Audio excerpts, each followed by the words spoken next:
The hand program is primarily for children with upper extremity problems. They can be congenital, they can be post-traumatic, they could be after tumor resection. About 1 in 600 children will be born with a congenital hand problem. Children sometimes are born with syndactyly, where the fingers are fused together. They can be born with extra digits. They can be born missing digits.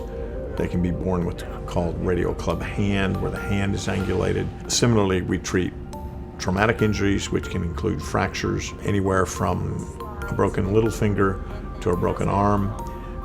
We also treat open injuries where, for instance, a laceration has occurred and the tendons are injured. Likewise, nerve surgery, which includes brachial plexus in children that are born with injuries to the nerves in the shoulder. Some children can suffer injuries where the muscles in the arm die. We can move bones with microsurgery so things will heal. And we can replace almost any tissue type. Plastic means malleable from Greek, and it is a type of surgery that involves careful tissue handling. Probably the biggest change in reconstructive surgery in the hand has been the advent of microsurgery. With this, say if a child loses their thumb, we are quite capable of reconstructing this by moving a toe. We're also able to microsurgically move new muscles into the hand. We can move bone into the forearm and hand, which we couldn't do before.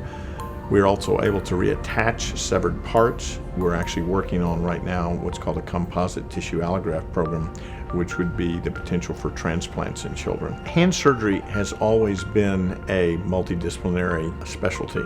The orthopedic surgeons primarily take care of bony problems, and the plastic surgeons have primarily taken care of soft tissue problems, tendons, muscles, and nerves.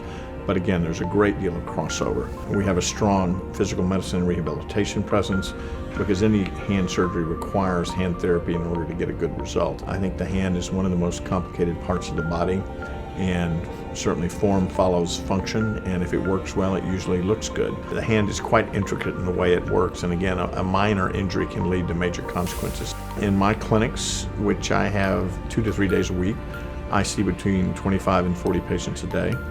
We have a strong presence at the main campus. We probably have an equally strong presence at the West Campus in Katy.